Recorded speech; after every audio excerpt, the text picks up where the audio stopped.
안녕하십니까, 임정원입니다. 2023년도 의학이론 기출문제 분석을 시작하도록 하겠습니다.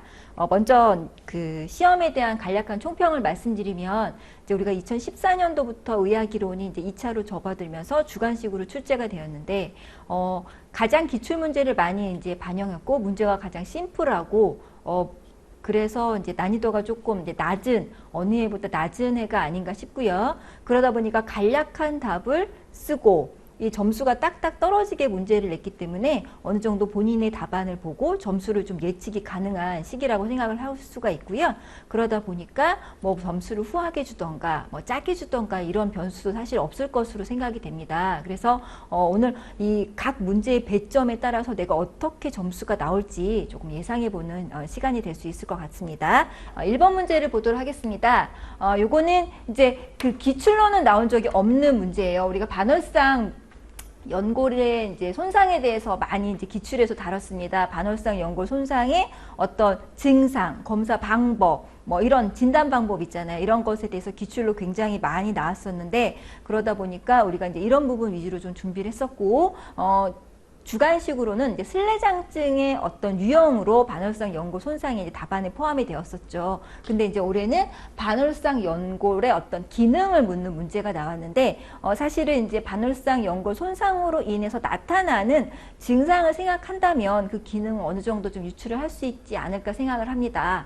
반월상 연골은 이제 이 그림에서도 보시면 이 각 경골과 대퇴골 사이에 있는 이제 추가적인 연골이라고 볼 수가 있어요. 그러므로 인해서 여러 가지 기능을 하게 되는데, 어떤 우리 무릎에 체중을 분산하고 이런 이 균형을 유지할 수 있고 안정성을 유지하고, 무릎이 폈을 때 제가 얘기했잖아요. 무릎이 이렇게 구부렸다 폈을 때 이 연골이 끼는 현상이 발생할 수 있는데, 이것으로부터 보호하는 기능을 갖는다. 무릎을 신전했을 때 관절을 보호하는 기능을 가지게 되고, 또한 이제 이 연골과 연골 사이에 있음으로써 윤활 기능을 가지게 된다. 그래서 이제 답안을 보면 이제 이 정형외과 책에 그대로 나와 있는데, 보시는 것처럼 체중을 분산시키고 또한 외력을 분산하고 관절 연골을 보호하고 안정성을 유지하고 윤활 기능이라 써 있습니다. 그래서 개당 항목당 2점씩 10점으로 배점이 될 거고요. 뭐 이제 많은 분들이 그런 소설을 썼다 이러는데, 그런 소설들이 사실은 올해는 조금 반영이 안 될 가능성이 있다는 거 염두에 두시기 바라고요. 우리가 이제 반월상 연골 손상의 어떤 증상이나 이런 것을 봤을 때 대부분 연골을 보호하고 안정성을 유지하고 윤활 기능 정도는 좀 쓰시지 않았을까라고 생각이 듭니다. 자, 2번 문제 보도록 하겠습니다. 요거는 대퇴골두 무혈성 괴사에 대한 문제인데요. 우리가 이제 대퇴골두 무혈성 괴사는 이제 골절의 합병증에서 이제 다뤘던 부분인데, 요거는 비외상성으로 나올 수 있는 발생할 수 있는 원인을 물어본 것이고요. 사실 이제 이거는 굉장히 오래전에 이제 출제된 문제입니다. 1996년도에 기출이 됐던 문제고, 이제 그 골절의 합병증인 무혈성 괴사를 설명하면서 이제 제가 기출로는 그 손가락 뼈에 대해서 구조물을 설명하면서 이 월상골에 생기는 무혈성 괴사와 또 무혈성 괴사의 이제 그때 어떤 원인, 비외상성 원인을 설명한 적이 있어요. 그거를 우리가 모의고사 1회차 문제 1번에서 다뤘었는데요.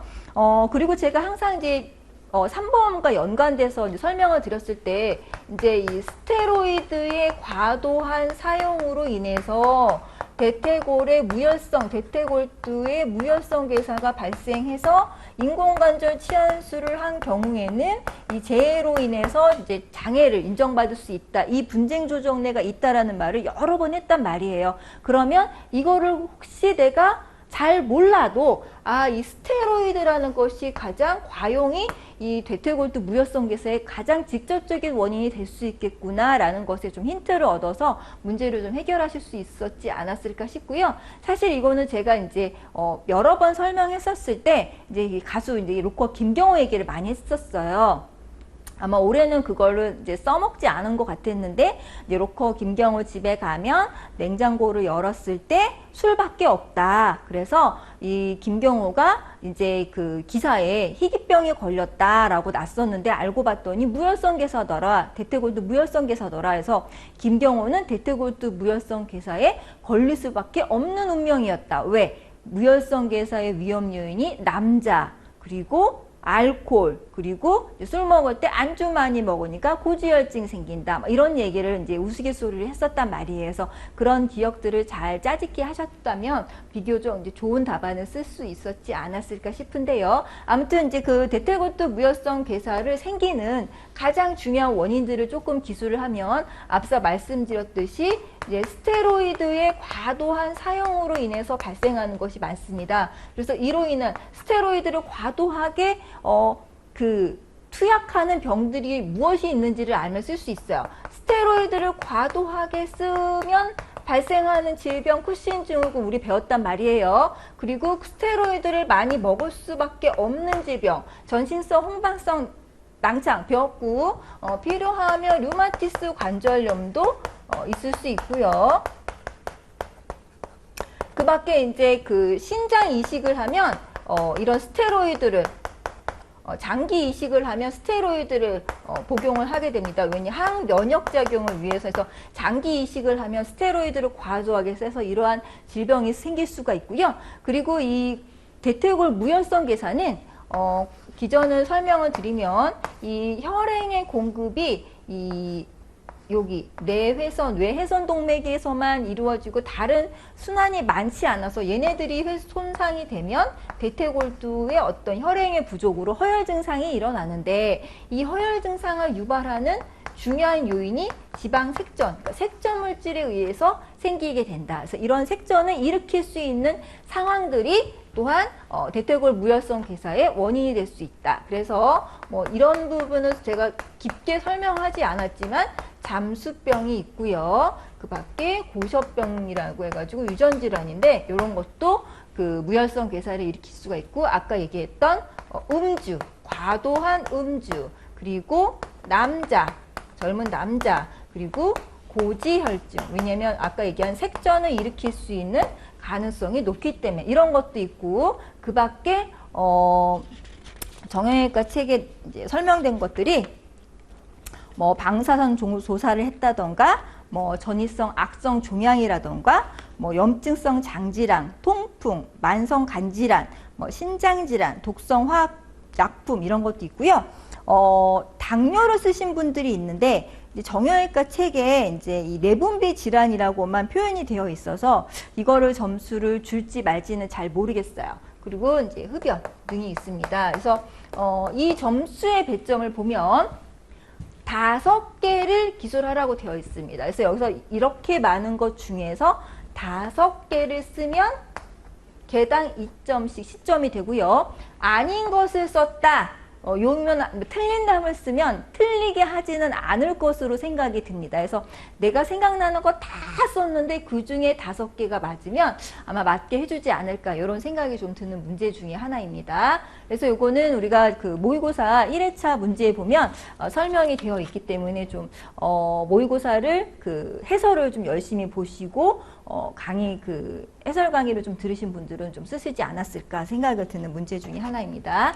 3번 문제가 가장 어려웠던 문제라고 하시는데요. 자, 이제 3번 사례 문제가 하나도 없었는데 그나마 사례와 가깝게 낸 문제가 아닐까 싶습니다. 여기 보면 중수골 골절이 있었는데 여기에서 유합이 되었으나 유합이 된 이후에 손가락을 굽힐 때 손가락이 교차하게 됐다. 원인은 무엇인가? 즉 골절의 합병증인데 유합이 잘못되었다라는 내용이에요. 그러면 유합인데 잘 안 됐으니까 비정상적인 유합이 되었단 말입니다. 우리가 골절의 합병증은 유합과 관련된 합병증은 3개를 제가 알려드렸단 말이에요. 부정유합, 지연유합, 그리고 불유합을 알려드렸는데 일단 유합은 되었다라고 했기 때문에 문제에서 알려드렸듯이 지연유합과 불유합은 아니란 말입니다. 그래서 이 유합이 되었으나 잘못되었다. 그래서 요거는 부정유합이 답인데요. 이제 정형외과 책에서는 이 부분을 어떻게 이제 해설하고 있냐면 이 정형외과 책에 그대로 페이지 이제 중수골 골절의 합병증 부분에서 나왔는데 읽어드릴게요.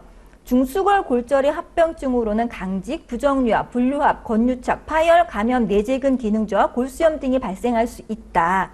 이 중에서 부정유압은 중수골 골절의 가장 흔한 합병증으로 단축, 각형성, 회전변형이 포함된다.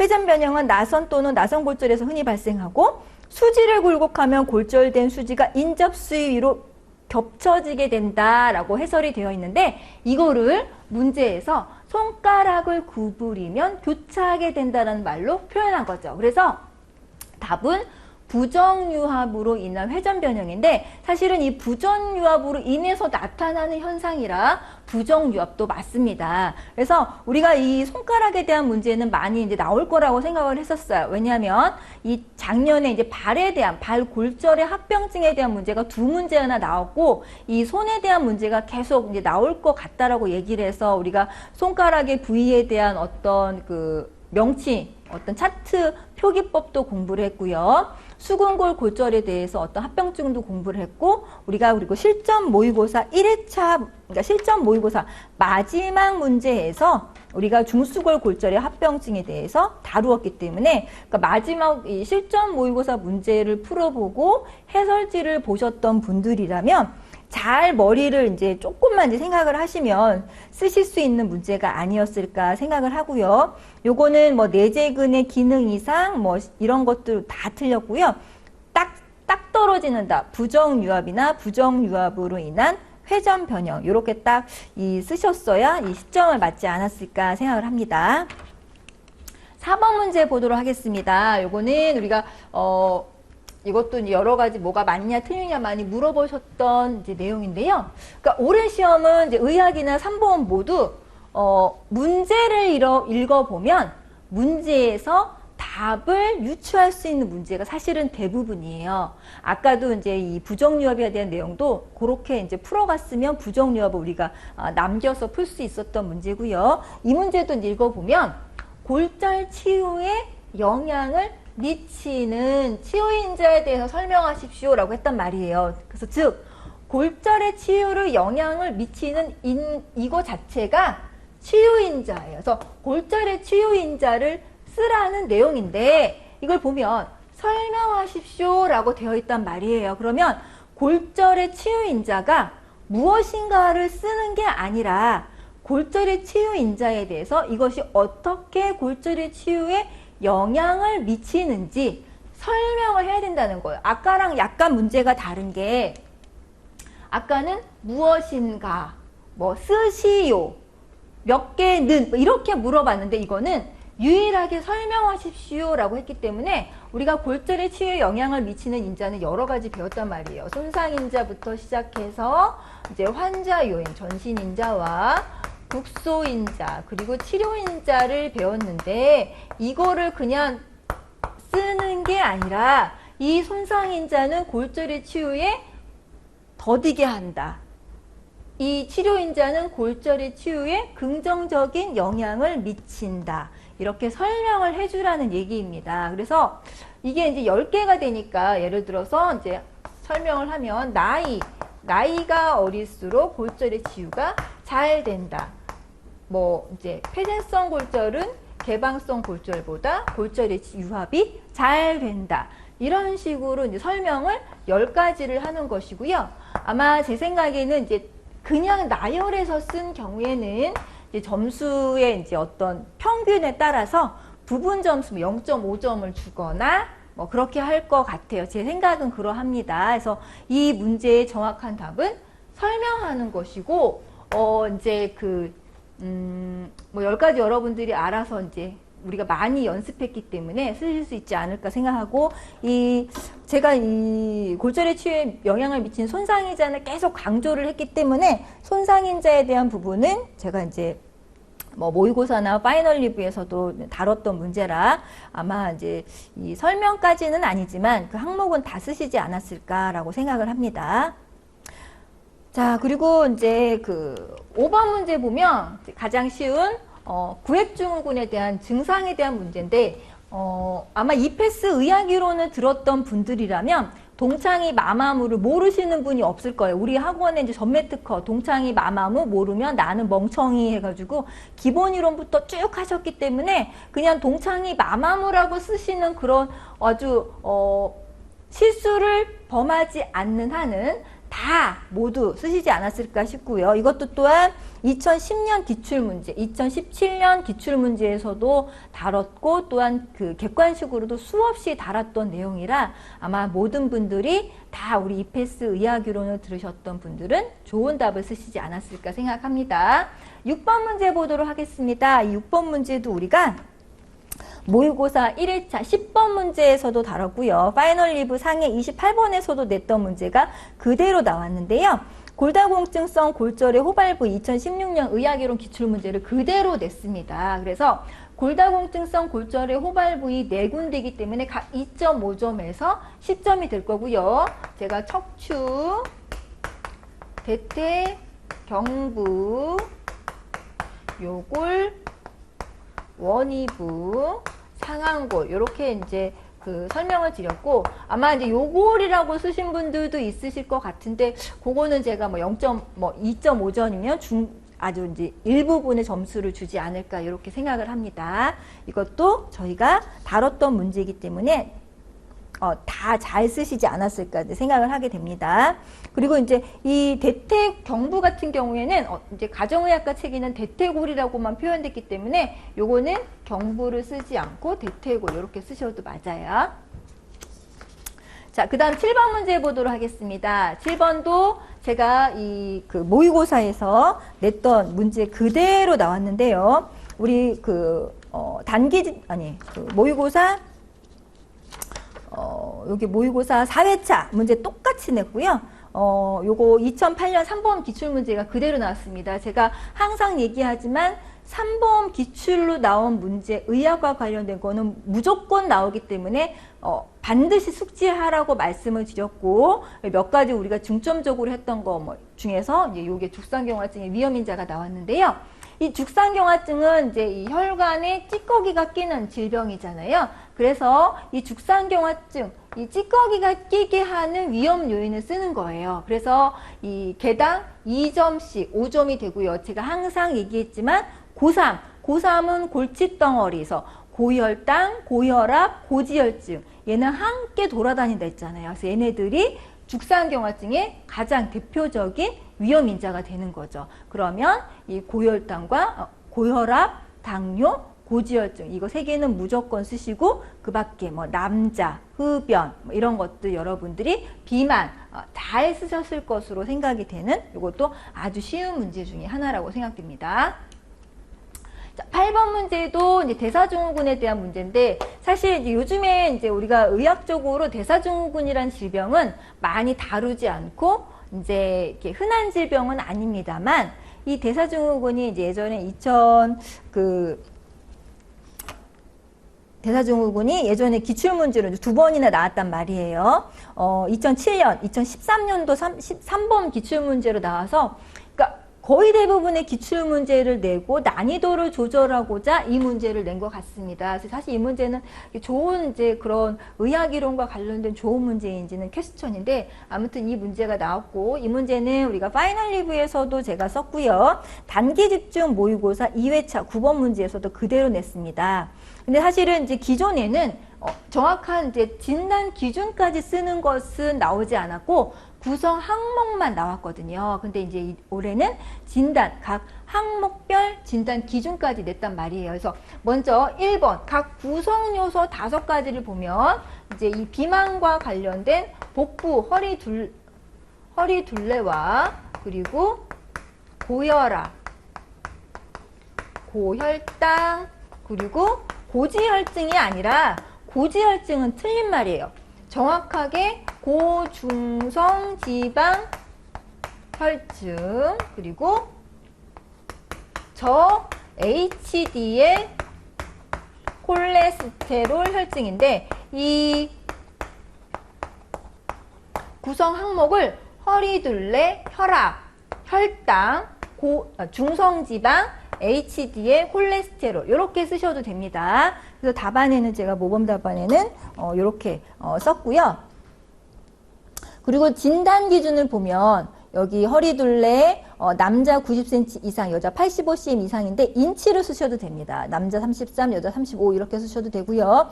혈압은 수축기 130에 85 이상인데 여기서 우리가 그 고혈압의 진단 기준을 들으면서 항상 정상 혈압은 엔드 조건, 고혈압은 오화 조건이기 때문에 또는이란 말을 꼭 쓰셔야 되고요. 그리고 중성지방은 150mg/dL. 그리고 HDL 콜레스테롤은 남자는 40mg/dL 미만, 여자는 50mg/dL 미만인데 항상 제가 얘기잖아요. 미만, 이상, 초과, 오화 이거 무조건 맞아야 하기 때문에 요거 틀리면 틀렸다고 보시면 돼요. 그리고 공복혈당은 100mg/dL 이상인데 자, 여기서 문제 이제 이 점수 배점을 보면 구성 요소 5가지는 5점이니까 하나, 둘, 셋, 넷, 다섯이 1점이란 말이에요. 그리고 여기에 대한 진단 기준이 각 1점이잖아요. 그래서 이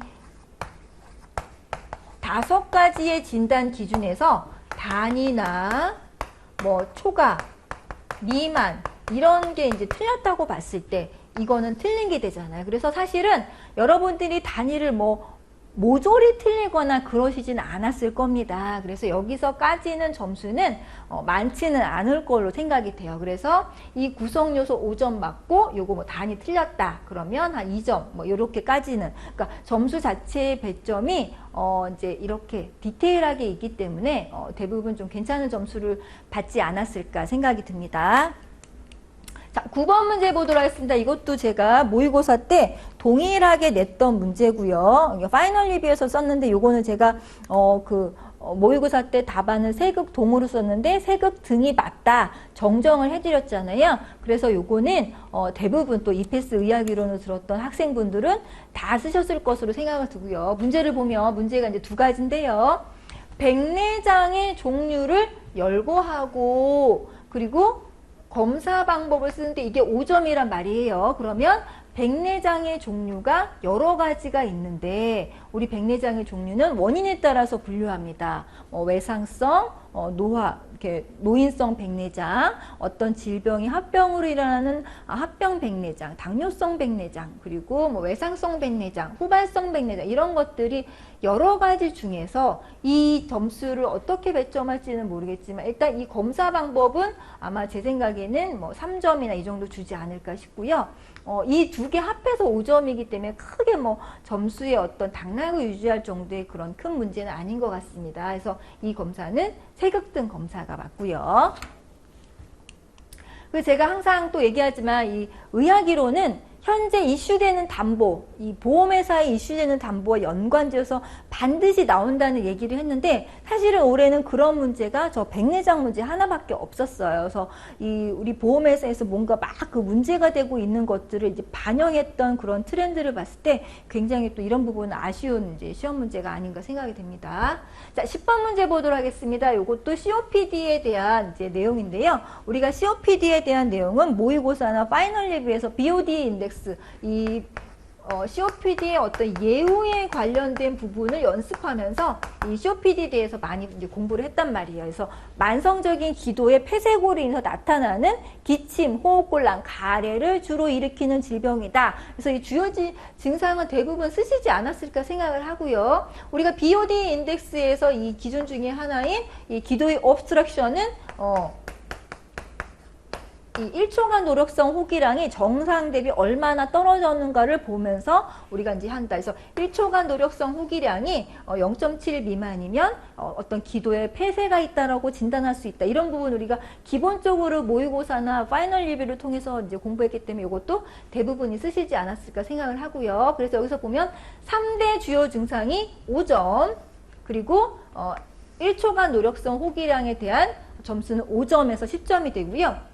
그러다 보니까 요거는 이제 3개 증상이 5점이니까 어떤 식으로 배점을 줄지 모르겠지만 이런 경우에는 만약 하나라도 틀린다 그러면 틀리게 할 가능성이 있다는 것을 염두에 두고 점수 계산을 하셔야 될 것 같습니다. 자, 마지막 문제입니다. 올해 유일하게 이제 그러니까 항상 지금까지 10점짜리 10개가 나왔는데요. 올해는 11번까지 문제가 갔단 말이에요. 5점짜리가 2개가 있었고요.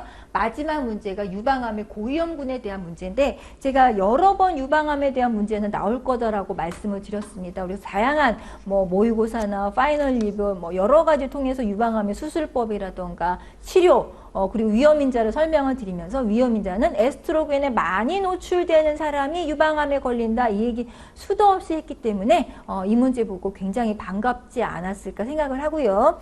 이 유방암의 위험인자에 대한 문제는 기존에 기출문제로 여러 번 이제 나왔던 2015년에도 나왔고요. 2005년 3번 문제로도 나왔던 문제입니다. 그래서 에스트로겐에 많이 노출이 되는 경우 초경이 빠르고 폐경이 늦거나 혹은 출산력이나 모유 수유를 하지 않았거나 짧게 했거나 뭐 이런 식으로 이제 답안을 작성하시고 또한 여기 유전, 이 안젤리나 졸리처럼 유전성이 굉장히 강하다 했잖아요. 유전이 있거나 뭐 이런 그 고지방식이 제가 어떤 이 지방과도 연관이 있다 했잖아요. 이런 부분을 쓰시면 되고요. 이것도 여러분이 아주 잘 쓰시지 않았을까 이제 생각을 합니다. 그래서 아마 2점 곱하기 5점, 10점 이렇게 점수 배점이 떨어지지 않을까 생각을 합니다. 그래서 여기까지 우리가 이제 답안을 맞춰봤고 지금 이제 답안을 풀면서 보셨듯이 우리가 다 연습했던 문제이기 때문에 대부분 좋은 답안을 쓰셨을지 않을까 생각을 합니다.